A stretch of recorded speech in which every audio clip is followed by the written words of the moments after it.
One thing you should know is that marriage does not succeed by experience alone. Experience, they say, is subjective. It does not succeed by experience alone. So it doesn't matter how long you've married. If you're married for 30 years, you still have new things to learn. Marriage is dynamic. Yes. During our own time, we don't have internet. There was nothing like phone during our own time. But today you have phone. So we have what is called electronic marriage. Okay.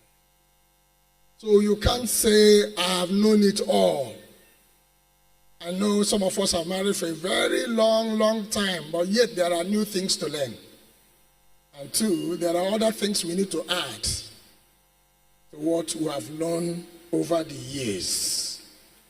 Let's look at the scriptures. Hebrews chapter 13.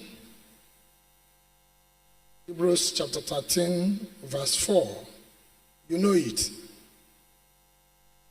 You know it. I know you know the place. Hebrews chapter 13, verse 4. King James said what? King James said, marriage is honorable in all, and the bed undefiled. But whoremongers and adulterers, what will happen to them? God will judge. Marriage is honorable. Marriage is sweet. Marriage should be respected. Marriage should be honored. The vice standard says, give honor to marriage. It is God's desire that we have a successful marriage, an honorable marriage. If you have a sweet marriage, you will live long. If you have a sweet marriage, you will live long. If you have a bad marriage, God forbid, you're already in hellfire. So marriage is sweet, marriage is honorable, marriage should be respected by all. We want to look at the secret of successful marriage. The secret of successful marriage. Marriage is honorable. Marriage is sweet. And I said, if you have a good marriage, you are in a semi-heaven. If you have a good marriage, your life will be prolonged. You will live a long time. You live a happy life. You live a healthy life. A good marriage brings health into the couple.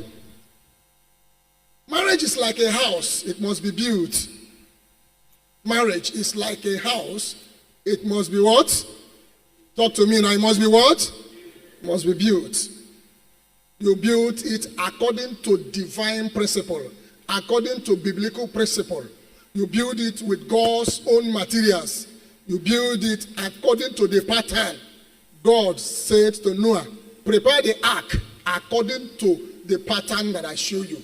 And he said also to Moses in Exodus 25, he said, the tabernacle you are going to build, do it according to the pattern, according to the principle. So marriage must be built according to God's original blueprint. God's original blueprint. If you want to have a successful marriage, you must build it according to God's original blueprint. You must build it according to God's principle. Marriage is like a garden, a very wonderful garden, good garden. And that garden must be taken care of. God said to Adam, after he made the garden, he built the Garden of Eden, he put the man he created there, and he said, till it, cultivate it, make it fine. So marriage as a beautiful garden must be taken care of. Else, the beautiful flowers will become wild plants.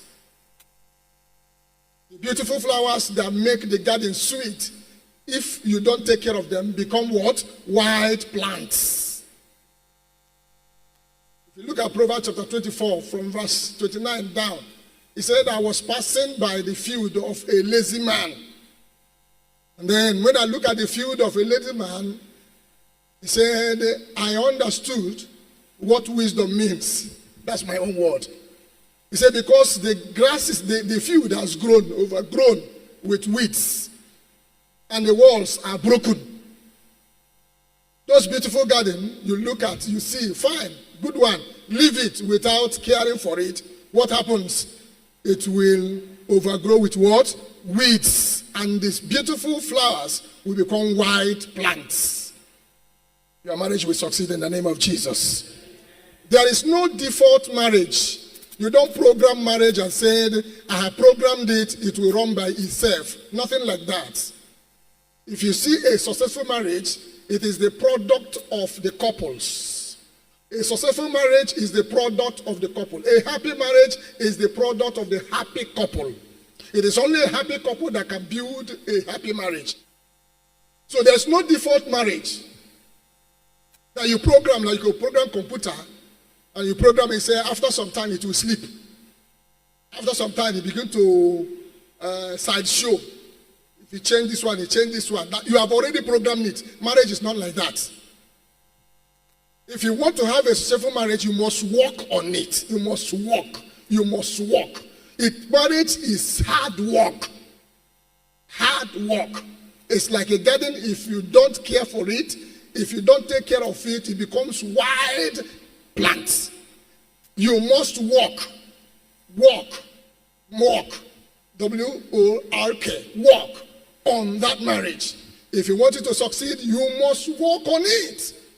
And the marriage also is a daily affair. You work on it every day. You work on it every day. Every day you work. Every day you must talk. Every day you must add something to the tank of your marriage. You must add something every day. It is not something you say, the one I did yesterday will cover the one of today. No. It doesn't work that way. Every day we work on our marriage. Every day. If you want to have a successful marriage, you don't go on holidays. You work on it every day. Someone say every day. Marriage is an empty box. Marriage is an empty box. Marriage is an empty box. It is the couples that fill the box with whatever they want. Marriage does not come with happiness, sir. Marriage does not give happiness. It's a secret that people don't know. Marriage doesn't give happiness. Marriage does not give happiness at all. It is the couples that bring happiness into their marriage. Is somebody hearing what I'm saying? It may sound strange, but that is it. It does not give happiness. It is the couples that bring happiness into marriage. There is nobody that his name is marriage, except me anyway. My name on Facebook is marriage. So it's an empty box. Once husband and wife come together, then they begin to add into that box whatever they want. Joy, they will add in it. Happiness, they will add. Tolerance, they will add. Peace, they will add. And as you are adding, the tank of or the box is getting filled up. And as you add, you will take. When you take, you feel back again. You take, you feel back again. That's why you see somebody for 30 years, 40 years, 50 years, 70 years. There was a man who married with his wife 72 years. They lived together happily for 72 years. And for that 72 years, they have never slept differently. They've slept together on the same bed, in the same room for 72 years.